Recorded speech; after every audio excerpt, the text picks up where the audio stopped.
The great hall of the Galactic Council stretched high above like a cathedral made of living crystal. Light from distant stars filtered through the transparent walls, casting rainbow patterns across the floor. Ambassador Kelvin Torres stood at the center podium, his dark suit a stark contrast to the colorful robes and armor of the alien delegates surrounding him. He had practiced this speech for months. Everything depended on it.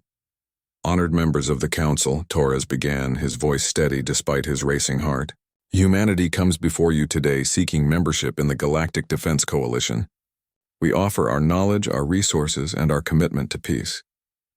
Around the circular chamber, hundreds of alien beings watched him. Some had multiple eyes, others had none at all. The Draxians looked like massive reptiles covered in dark green scales.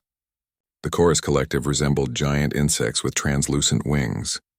There were species that floated in containment fields and others that existed as clouds of particles held together by energy. Torres activated the holographic display. Images of Earth appeared in the air above him, rotating slowly. 300 years ago, humanity met you for the first time. That meeting changed us forever. We saw that we were not alone in the universe. We learned that our constant wars were primitive and unnecessary. The hologram shifted, showing archived footage from Earth's past. Cities being rebuilt, weapons being dismantled, former soldiers planting trees where military bases once stood. We chose peace, Torres continued. We redirected our military budgets to exploration and education. We joined the interstellar community as traders and scientists. For 3 centuries, humanity has not engaged in warfare. A deep, rumbling voice interrupted him. Yes, we have observed this. The speaker was Commander Vrask of the Draxian Imperium, his yellow eyes gleaming in the starlight. We have watched you dismantle your defenses. We have seen you turn warriors into farmers. Vrask stood, his massive form towering over the other delegates. But the question remains, Ambassador Torres. Did humanity choose peace, or did humanity simply become afraid? Murmurs rippled through the chamber. Torres felt his stomach tighten. I assure you, Commander, humanity chose peace from a position of understanding, not fear. Understanding? Vrask's laugh was like grinding stones. Or did you see the might of true warriors among the stars and realize how weak you were? A clicking sound filled the air as the Chorus Collective's speaker activated. Its voice was composed of hundreds of smaller voices speaking in harmony. The Draxian makes a valid point. Your species abandoned martial traditions entirely. This suggests deep fear of combat. Torres opened his mouth to respond, but another delegate spoke first. This one was a Veltheran, a being of pure energy contained in a crystalline shell. We have reviewed human military history extensively. Your wars were brutal but technologically primitive. When faced with truly advanced civilizations, you surrendered your weapons immediately. This pattern indicates a species that fears what real warfare entails. That's not accurate, Torres protested. We didn't surrender our weapons out of fear. We evolved beyond the need for them. Evolved? Commander Vrask moved closer to the podium, each footstep echoing through the chamber. Or retreated. The Galactic Defense Coalition requires members who can stand against threats. Members who do not flee when danger approaches. Torres felt the mood in the chamber shifting. He had prepared for skepticism, but not for this level of contempt. If I may present additional evidence, he said quickly, pulling up more data. Humanity has contributed significantly to scientific advancement. We've established successful colonies on 12 worlds. Our trade networks span 30 systems. We've been peaceful and productive members of the galactic community. Peaceful, yes, said another delegate, a floating jellyfish-like creature called a Morphean. But productive in warfare? Capable of defending coalition territory? This we doubt. The Chorus Collective's voices rang out again. We have faced pirates, raiders, and hostile empires. The coalition needs warriors, not gardeners, not merchants who abandoned their swords because they were afraid of being cut. Torres tried one more time. Respectfully, you misunderstand. Humanity's history shows we are capable fighters when necessary. We simply believe that violence should be the last resort, not the first response. Last resort implies you would fight if needed, Commander Vrask said. But you have no military.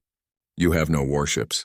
You have no soldiers. You have nothing to fight with because you feared to keep them. The vote was called. Torres watched as the holographic display showed the results. Species after species voted against humanity's admission. The rejection was overwhelming. When it was over, Torres stood alone at the podium, the weight of failure heavy on his shoulders. The council began to disperse. delegates discussing other matters as if humanity had already been forgotten. Commander Vrask paused near the exit, looking back at Torres. For a moment, something like pity crossed his reptilian features. Your species is young, Ambassador. Perhaps in another few centuries you will remember what it means to have courage.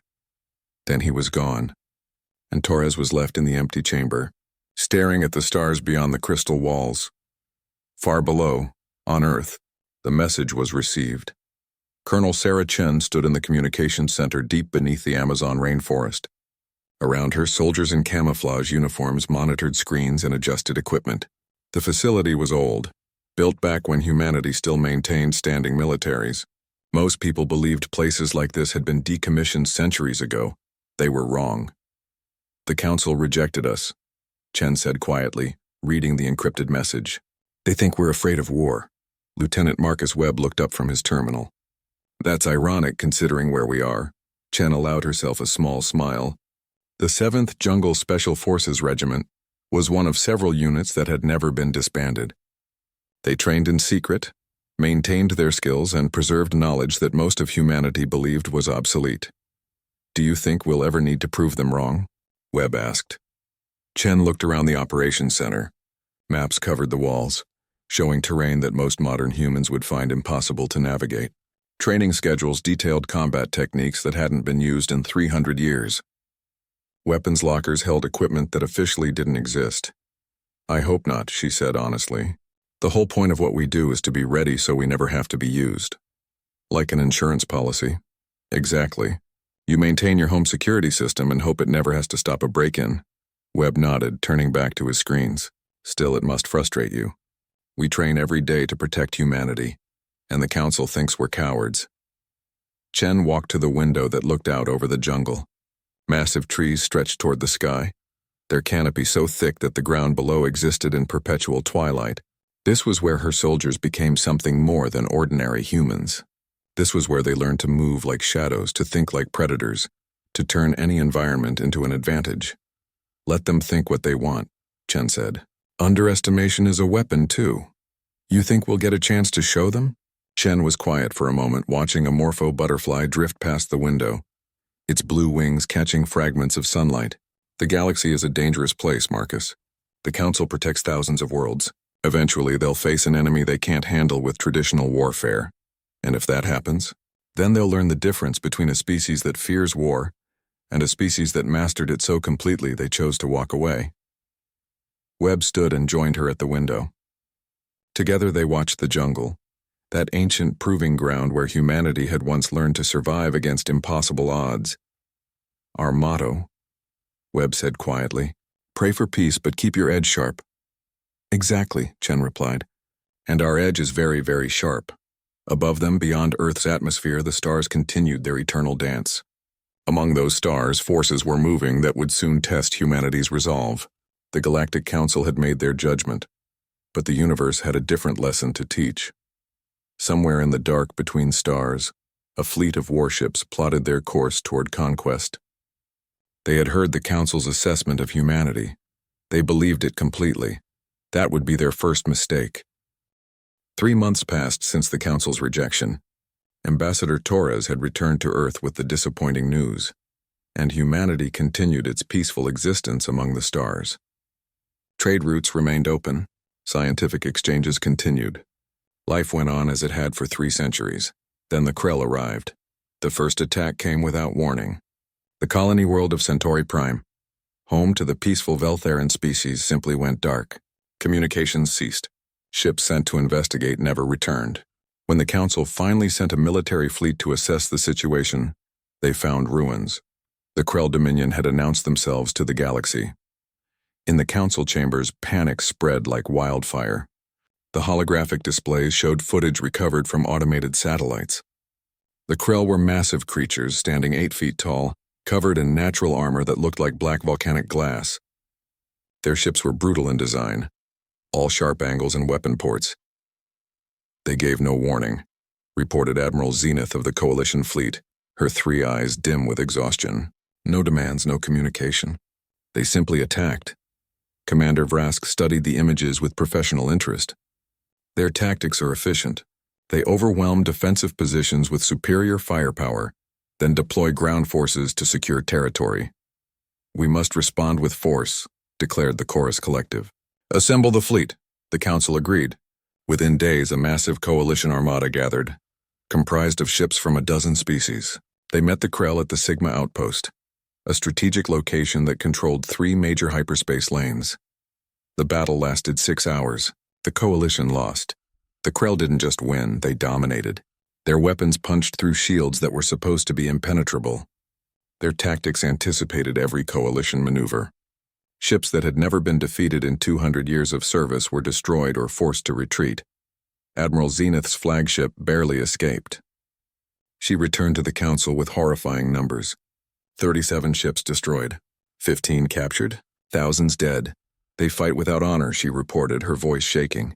"They don't follow any recognized rules of engagement. They use weapons that should be banned. They target medical ships. They execute prisoners."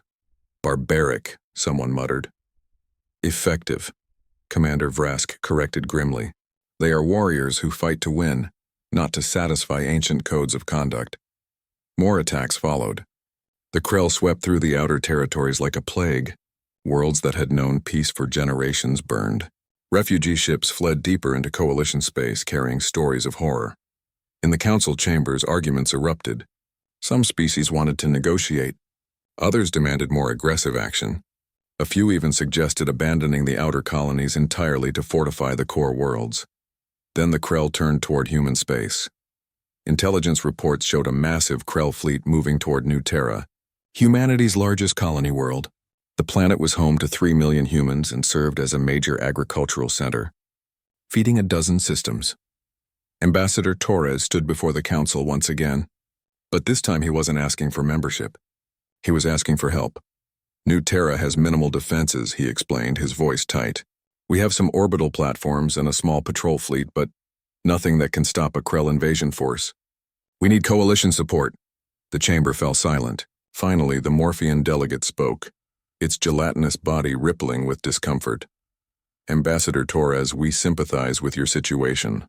However, coalition law is clear. We can only deploy forces to defend member species. Non-members must handle their own security." "You rejected our membership application 3 months ago," Torres said, anger creeping into his voice. "Now you're saying we have to face this alone?" "The law requires unanimous consent to make exceptions," the Veltharan representative explained. "Even now, some members oppose intervention." Commander Vrask shifted uncomfortably. He had been one of the loudest voices against humanity's admission.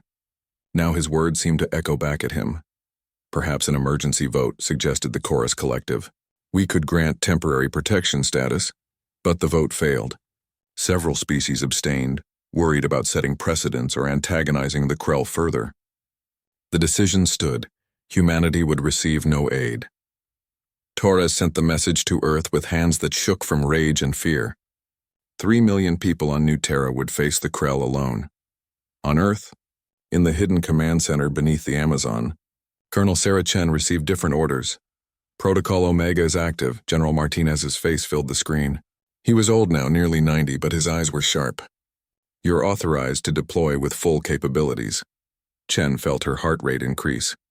Protocol Omega was the plan they'd hoped never to use. "Understood, sir. What are our rules of engagement?" "Protect New Terra by any means necessary." "The gloves are off, Colonel. Show them what humanity remembers." Within hours, the 7th Jungle Special Forces Regiment was loading equipment into transport ships. The soldiers moved with practiced efficiency, checking weapons that most humans believed were museum pieces. Lieutenant Webb supervised the loading of their gear. Unlike the sleek energy weapons the Council species used, human special forces relied on ballistic weapons, explosives, and tools designed for asymmetric warfare. Their equipment looked primitive compared to alien technology, but it was deadly in the right hands. "Think we're ready for this?" a young private asked nervously. Webb secured a case of ammunition and looked at the soldier. "We've trained for this our entire careers. Every day in that jungle, every night operation, every impossible exercise.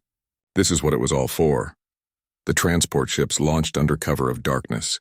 They were civilian vessels, unmarked and unremarkable. As far as the galaxy knew, Humanity had no military and certainly no ability to project force across star systems. Colonel Chen sat in the command cabin, reviewing intelligence reports on the Krell. They were formidable opponents, no question. Stronger, better armed, and experienced in conquest. By every conventional measure, humanity should lose this fight. But Chen knew something the Krell didn't. Humanity hadn't forgotten how to fight. They had simply become so good at it that they chose to stop. There was a difference between lacking skill and choosing not to use it. ETA to New Terra is 48 hours, the pilot reported. Krell fleet should arrive approximately 12 hours after we do. Good, Chen said. That gives us time to prepare the welcome party. She pulled up maps of New Terra's geography. The colony had been deliberately built near massive jungle regions, similar to Earth's rainforests. The colonists had wanted to feel at home. Now those jungles would become humanity's greatest advantage. What's the plan, Colonel? Webb asked, sitting beside her. Chen smiled, but there was no humor in it. The Krell are used to fighting in space and in open ground. They use overwhelming force and direct confrontation. They've never faced an opponent who refuses to fight that way. Guerrilla warfare. Exactly. We let them land. We let them think they've won. Then we teach them that victory and occupation are two very different things. The transport ship hummed through hyperspace, carrying its cargo of soldiers who officially didn't exist. Behind them, more ships followed, carrying additional Special Forces units from around Earth. In total, nearly 5,000 soldiers were deploying to New Terra, against a Krell invasion force of 50,000. On paper, the numbers were absurd. 1 human for every 10 Krell, with inferior technology and no naval support. Any military analyst would call it suicide. But those analysts didn't understand what the jungle could do. They didn't know how humans fought when conventional warfare failed. They had never seen what determination and ingenuity could accomplish against brute force. The transport ship jumped back into normal space near New Terra. The planet hung in the viewport like a blue-green jewel, peaceful and unaware of the storm approaching. "Welcome to New Terra," Chen said to her soldiers over the intercom. "This is our home. These are our people. And we're going to defend them the way humans have defended their homes for 100,000 years. Not with honor, not with glory, but with everything we have and every trick we know." The soldiers checked their weapons one final time. They painted their faces with camouflage patterns. They loaded supplies that could sustain them for months in the wilderness. On the horizon, sensors detected the Krell fleet entering the system. War was coming to New Terra, and the Krell expected an easy victory over a species too afraid to fight. Colonel Chen watched the enemy ships approach and remembered Commander Vrask's words. "Perhaps in another few centuries, you will remember what it means to have courage." "We never forgot," she whispered. "We just stopped showing off." The Krell invasion force descended on New Terra like a hammer. War Master Throck commanded from his flagship, watching the planet's meager defenses crumble before his fleet. The human orbital platforms fired bravely but uselessly. Within 3 hours, they were debris. "Weak," Throck said, his mandibles clicking together in satisfaction. The Council spoke truth about these creatures. They have forgotten how to fight. His second-in-command, a scarred veteran named Krell, gestured to the tactical display. "The planetary defenses are minimal. A few ground batteries, some infantry with small arms. We could take the main colony in a single day." "Then do so," Throck ordered. "Deploy the first wave. Secure the capital city and processing facilities. Execute any who resist. Enslave the rest." Dropships fell through New Terra's atmosphere like burning stars. They carried 5,000 Krell warriors in full battle armor, equipped with plasma rifles and portable artillery. Against them, the colony's security force numbered barely 300, armed with weapons designed for crowd control and minor disputes. The battle for New Terra's capital lasted less than 2 hours. The security forces fought bravely but were overwhelmed. The Krell established control over the city, raising their banner over the governor's building. Throck watched from orbit, pleased with the efficiency. "Establish forward operating bases in the jungle regions," he commanded. "We need to secure the agricultural zones and eliminate any resistance." The second wave deployed. 2,000 more Krell warriors landed at strategic points around the planet, focusing on areas with high population density. They expected frightened civilians and perhaps scattered resistance fighters with hunting rifles. What they found was silence. "Commander," Krell led a patrol into the jungle near Settlement 7. The vegetation was thick, much like the death forests of the Krell homeworld. His warriors moved in formation, their armor's sensors scanning for heat signatures and movement. "This place is too quiet," one warrior said. "Where are the humans?" "Hiding," Krell replied. "They are prey animals. They run from predators." The patrol continued deeper into the jungle. Strange sounds echoed around them, birds and insects creating a constant background noise. The Krell warriors gripped their weapons tighter, feeling exposed despite their superior technology. Then the jungle exploded. The trap was simple but devastating. Explosives buried along the trail detonated simultaneously, catching the patrol in a kill zone. 3 Krell died instantly. Others fell, wounded and confused. Before they could react, gunfire erupted from the trees. The humans didn't attack from one direction. They attacked from everywhere.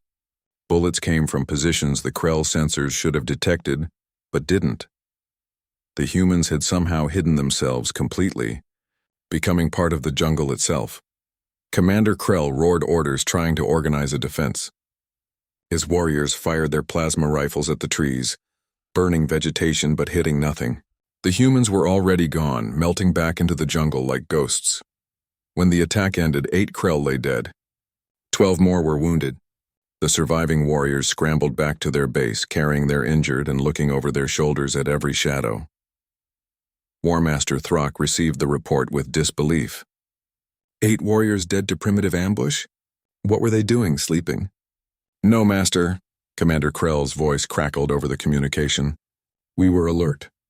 But these humans, they fight differently than any enemy we've encountered. They don't face us directly. They strike and vanish. Cowardly tactics." "Effective tactics," Krell corrected. "We never saw them. Our sensors detected nothing until they opened fire." Throck's anger grew. "Double the patrols. Increase security around the bases. These are primitives with chemical weapons. Find them and crush them." But finding them proved impossible. Over the next week, Krell patrols disappeared with alarming regularity. Supply convoys were ambushed. Communication towers were destroyed. Isolated outposts went silent. Their crews found dead with precision wounds that suggested expert marksmen. The humans never attacked in large groups. They hit with small teams. 4 or 5 soldiers who appeared from nowhere, killed efficiently, and vanished before reinforcements could arrive. They used the jungle like a weapon, leading Krell warriors into swamps where their heavy armor became a liability, or into dense vegetation where sensors were useless. Colonel Sarah Chen coordinated the attacks from a hidden base deep in the jungle. Her command center was nothing like the Krell's high-tech facilities. It was a camouflaged shelter built from local materials, powered by portable generators, and defended by soldiers who knew every inch of the surrounding terrain. 3rd Patrol eliminated, Lieutenant Webb reported, marking another position on the map. "No casualties on our side." Chen studied the map with satisfaction. Red marks indicated Krell positions. Blue marks showed human ambush sites. The jungle was becoming a graveyard for the invaders. "They're getting scared," she observed. "Their patrols are moving in larger groups now, staying on established paths." "Makes them predictable," Webb noted. "Exactly. Tell Strike Team 7 to prepare. That supply convoy heading to the northern base will pass through the Narrows tomorrow at dawn." Webb grinned. The Narrows. That's going to hurt. The Narrows were a section of trail where the jungle pressed close on both sides, creating a natural choke point.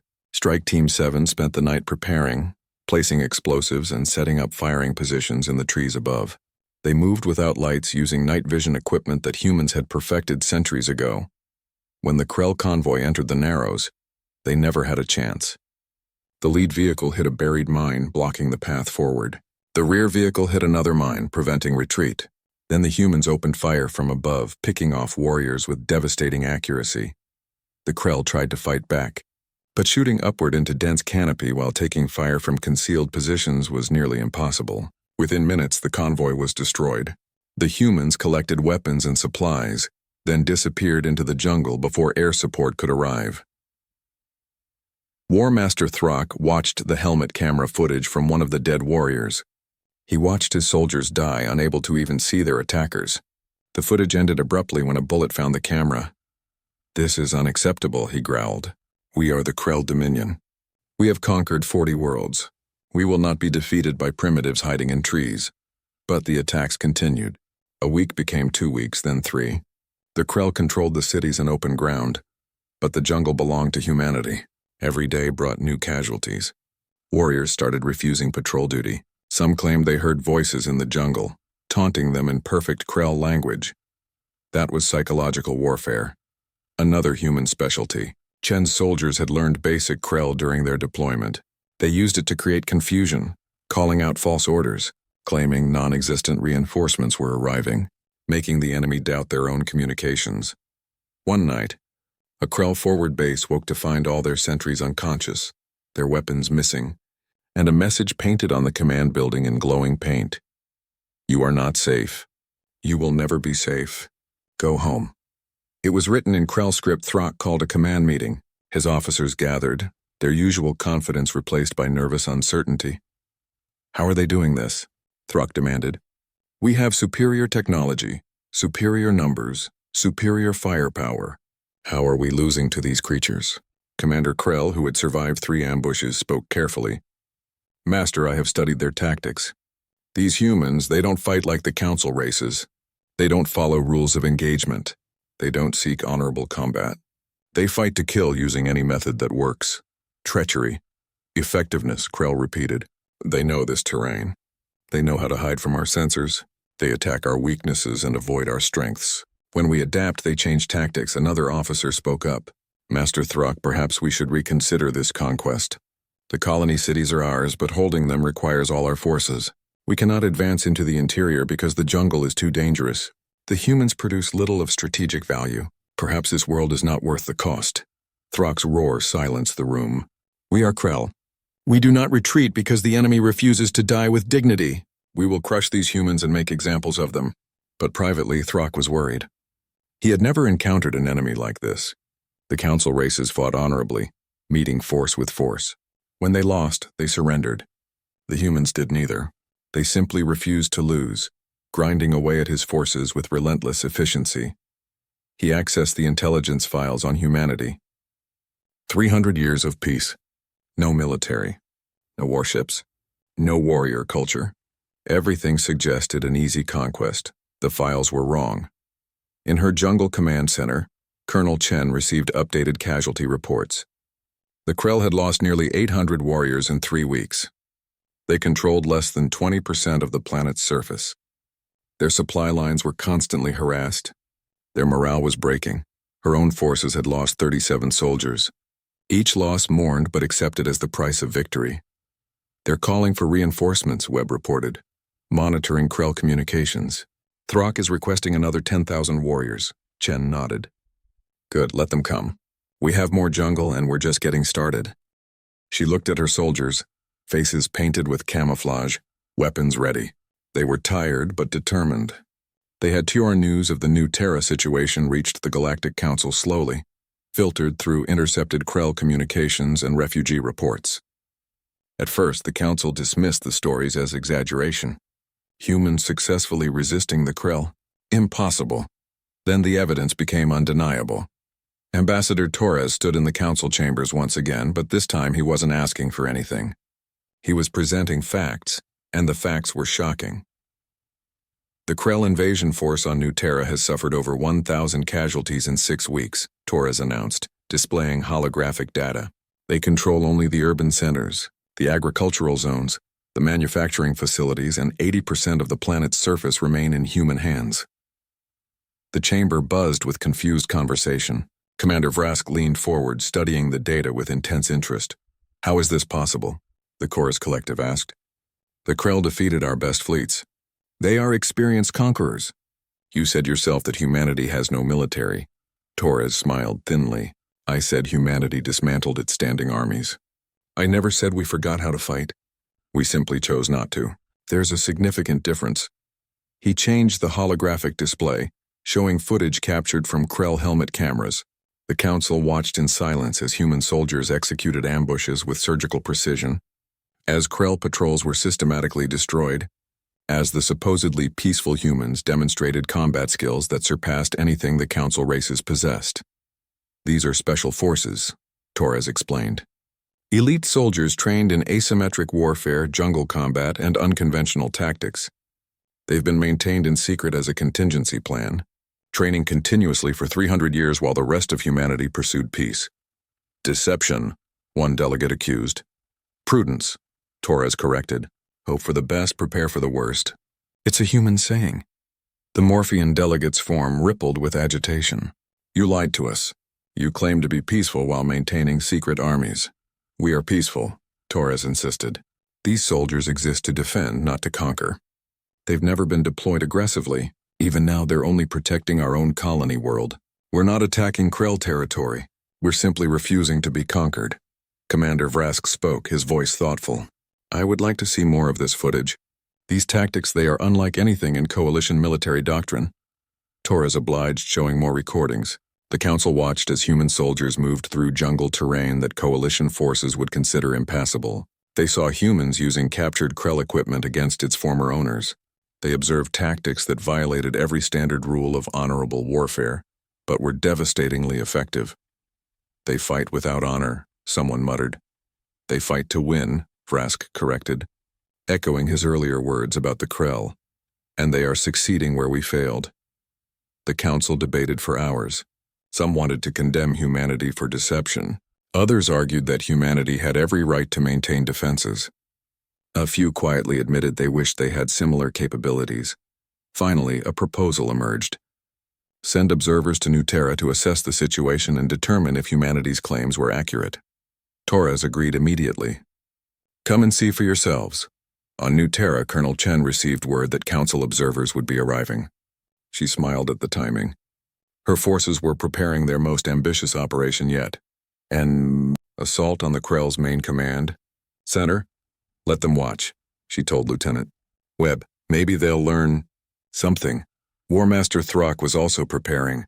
Reinforcements had arrived, bringing his total force to 60,000 warriors. He had decided to end the human resistance with overwhelming force. Every available soldier would sweep through the jungle in a coordinated attack, destroying everything in their path. We burn the forest, he declared at the command briefing.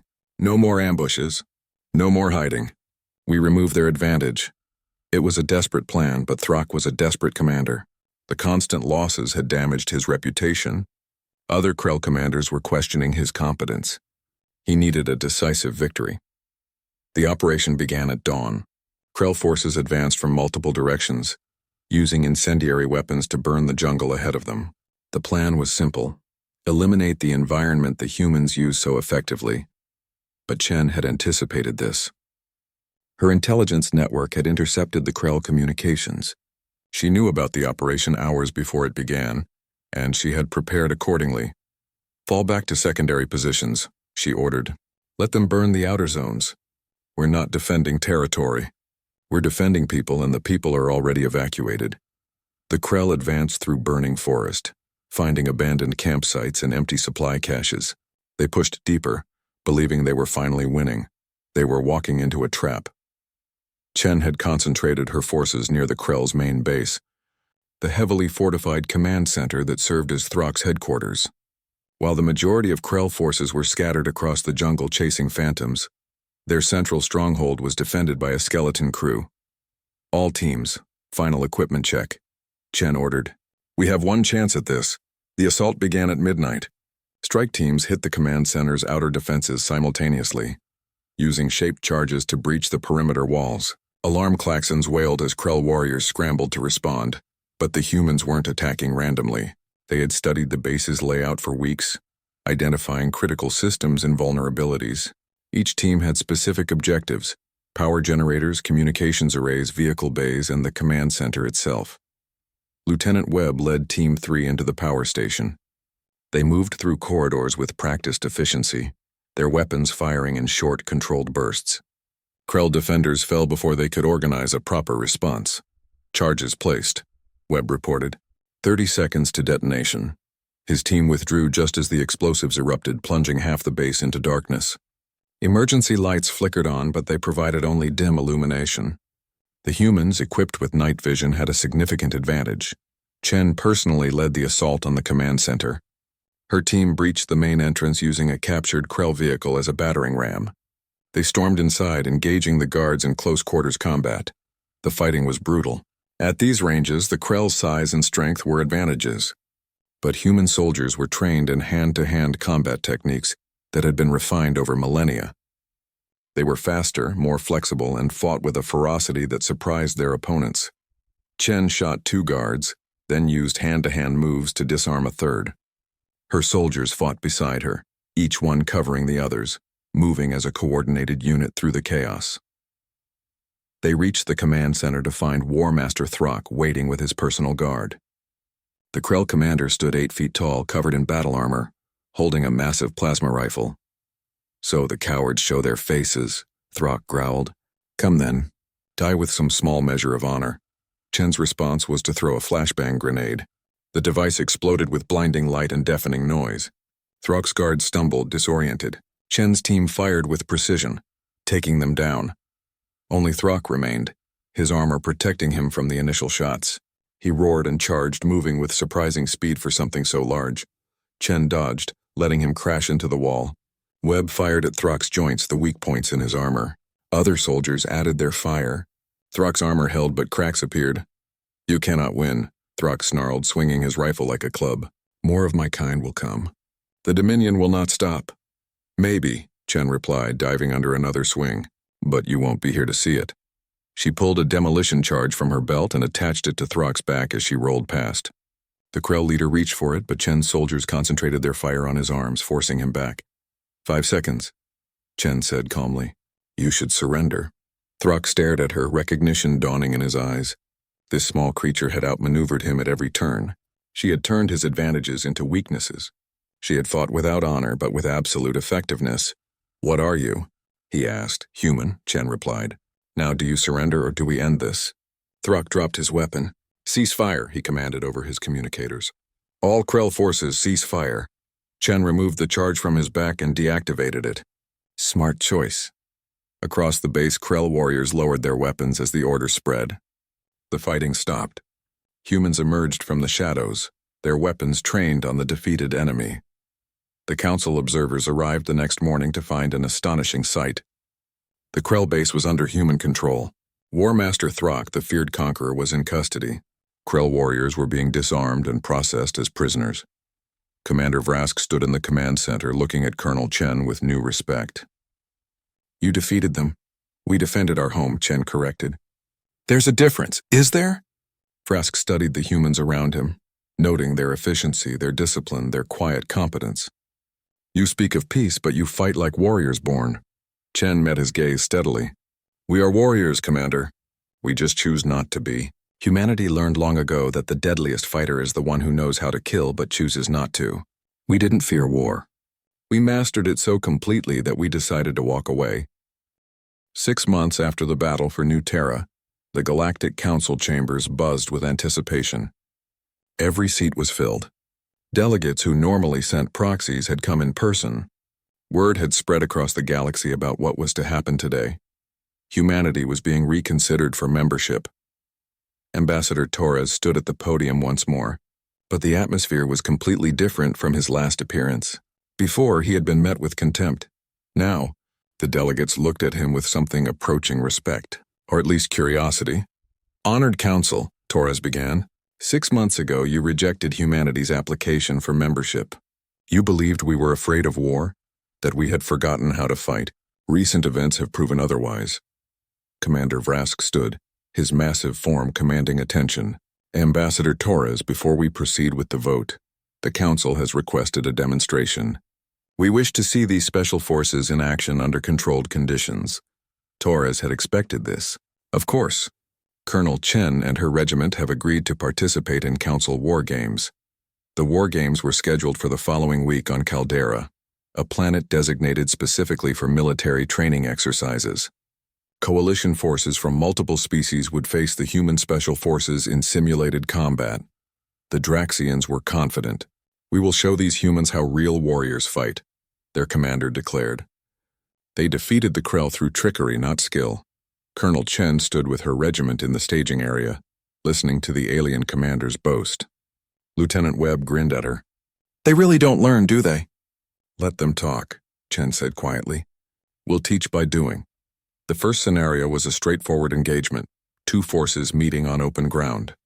The Draxian heavy infantry advanced in formation, their armor gleaming, their weapons ready. They expected the humans to meet them head-on. Instead, the humans vanished. Using the terrain, camouflage, and generations of tactical knowledge, Chen's soldiers simply disappeared from the Draxian sensors. The aliens advanced into an empty field, confused and uncertain. Then the ambush came. Simulated explosives erupted along the Draxian flanks. Paintball rounds marked warriors as casualties. Smoke grenades created confusion. By the time the Draxians organized a response, half their force was eliminated. The exercise ended with a complete human victory. The Draxian commander stood speechless, staring at the casualty report. How? He finally asked Chen. We had superior equipment, superior positioning. You had superior everything except flexibility, Chen explained. You expected us to fight the way you fight. We didn't. The second scenario involved urban combat against the Chorus Collective. The insectoid warriors were known for their coordination and ability to attack from multiple angles simultaneously. They were confident they could overwhelm the humans with numbers and speed. Chen's forces turned the city into a maze of kill zones. They used buildings, shadows, and misdirection to separate the Chorus warriors, fighting them in small groups where human weapons and tactics were most effective. The Chorus Collective found their coordination advantage neutralized when they couldn't maintain line of sight with each other. Again, the humans won decisively. The third scenario was jungle warfare against the Veltheran energy beings. This should have been impossible, the council observers noted.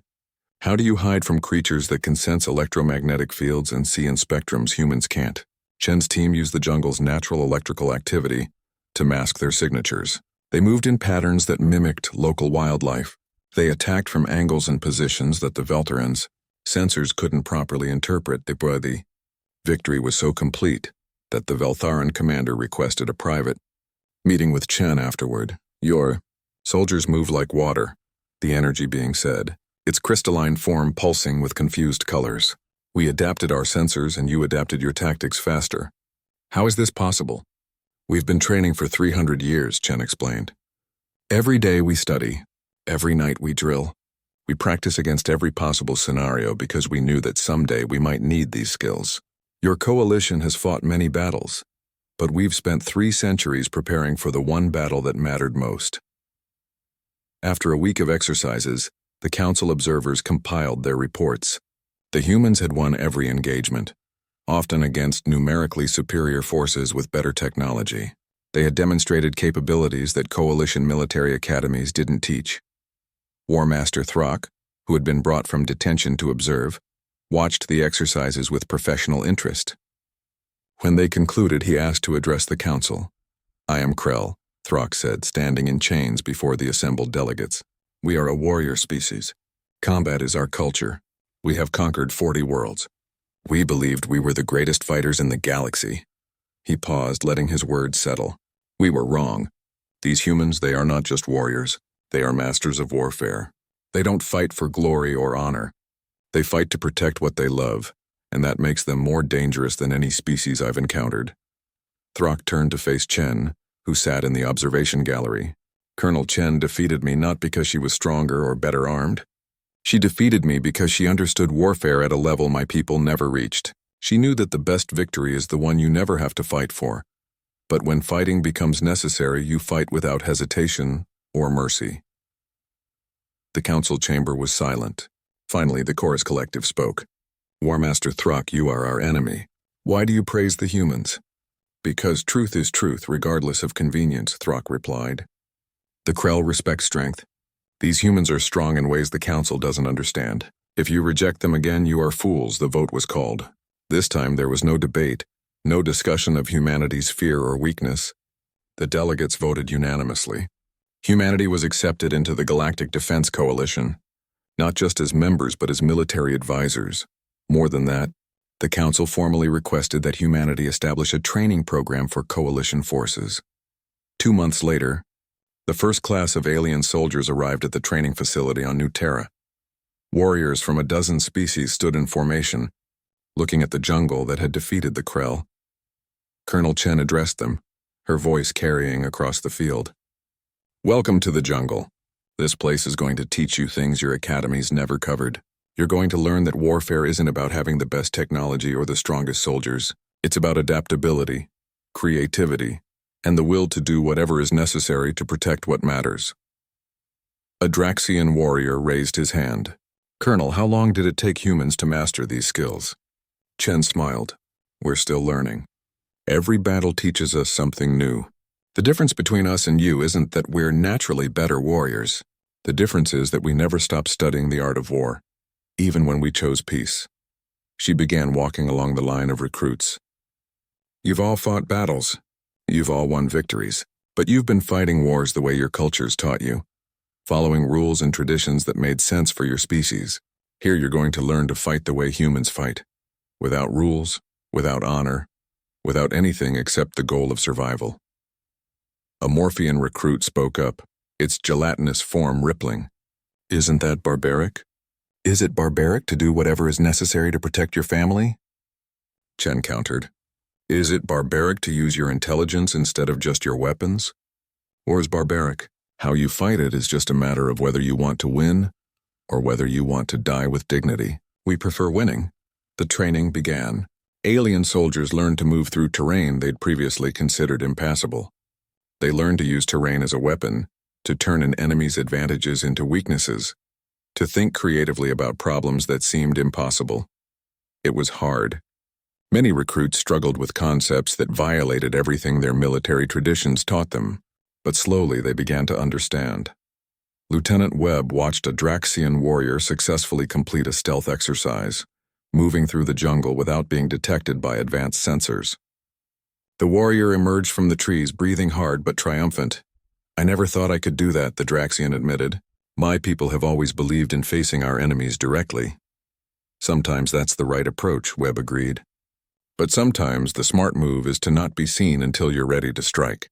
The key is knowing which approach to use when. Back on Earth, General Martinez watched reports from the training facility. He was proud but also concerned. Humanity had revealed capabilities they'd kept secret for 3 centuries. There was no going back now. Ambassador Torres visited him one afternoon, bringing news from the council. They're calling our program a revolution in military thinking.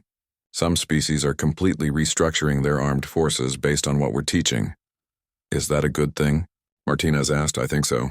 The council was stagnant, fighting wars the way they always had.